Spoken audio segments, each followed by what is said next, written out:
Hey, what's up? I am Ara, aka I Eat Zebra, and welcome back to the channel. HBO's hit series House of the Dragon Season 2 is officially underway. As we dive back into the rich world of Westeros, the first thing we see is a brand new theme sequence. I will say out the gate, I do like this opening sequence more than the prior season. If you have no idea what you were looking at, don't worry, that's what I'm here for. In this video, I'm going to break down not only what was depicted on the tapestry, but the deeper themes behind it. We got some ground to cover, so let's get to it. The Season 1 intro was essentially Viserys' model of Valyria, emphasizing the legacy of the Targaryens and the bloodlines. For a more in-depth breakdown, you could check out my video on this from Season 1. This opening also emphasizes the importance of the Targaryens' family history and legacy. I will make an early prediction here that this opening sequence of the tapestry will continue to update as the show progresses. Heritage is important to the Targaryens and their legacy. The Dance of the Dragons is the ultimate culmination and the beginning of the end of the height of the Targaryen dynasty. History in general repeats itself, and this tapestry is showing how inheritance, dragons, and blood are what causes their destruction.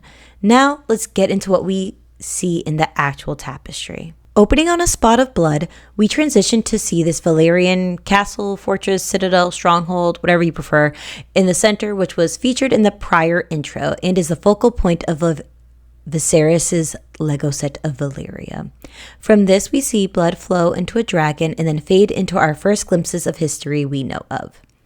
These first two images are in order of recency. They are also extremely vital to the story at large.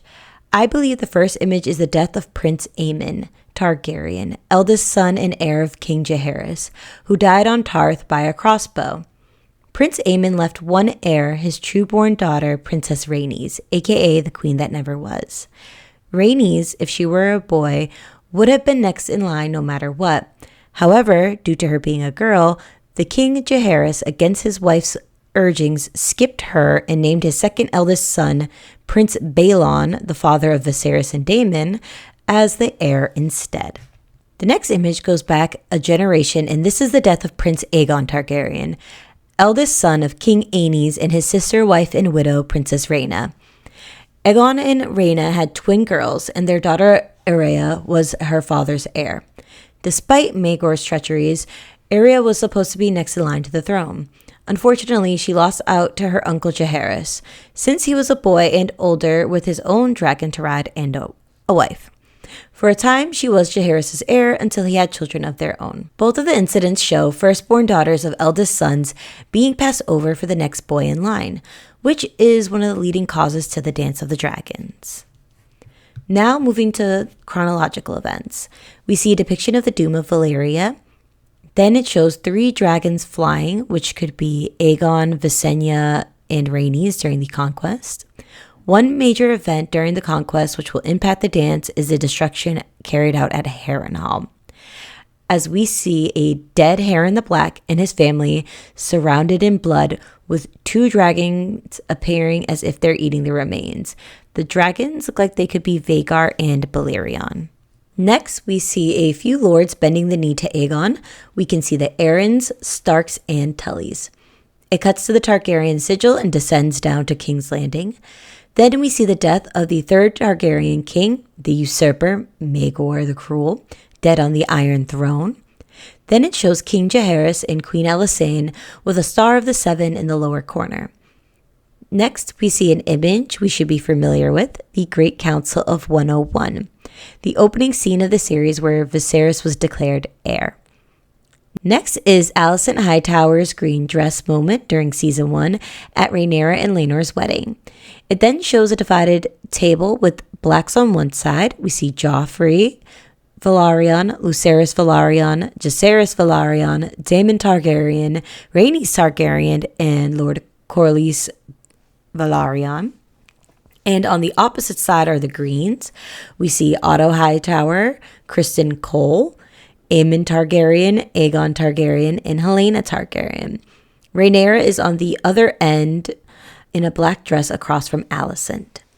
It dissolves into a golden rose surrounded by swords. This blooms into an image of the usurper, Aegon II on the Iron Throne. Then we see Queen Rhaenyra crowned on Dragonstone. This then widens out into a square with Aegon and Rhaenyra on each side. On Aegon's side, we can see a green hand with ravens flying, which was Otto's method of making overtures for support. On the opposite side, under Rhaenyra, we see a black hand with 2 dragons flying out representing Princes Lucerys and Jacaerys, being sent to garner support. Surrounding them, we can see sigils from some of the houses in Westeros. The houses I could make out were House Arryn, Lannister, Hightower, Velaryon, Stark, and Baratheon. It's hard to make them all out, so let me know which ones I missed in the comments. The final scene depicted is Vhagar killing Arrax and Prince Lucerys. Then it shows the House of the Dragon logo and the Iron Throne. The last image, Vhagar killing Arrax, is why I believe we will see more current events added to the growing tapestry. If you have an alternate interpretation of the tapestry sequence, let me know in the comments. I do love this new addition to the opening titles and hope the series continues to do so for the remainder of its run. If you want to see more House of the Dragon coverage from me, check me out live after the episode Sunday nights on Direwolf City with my co-hosts Gray Area and Alicia. Please like and subscribe and hit the notification bell for future uploads. See you next time. Bye!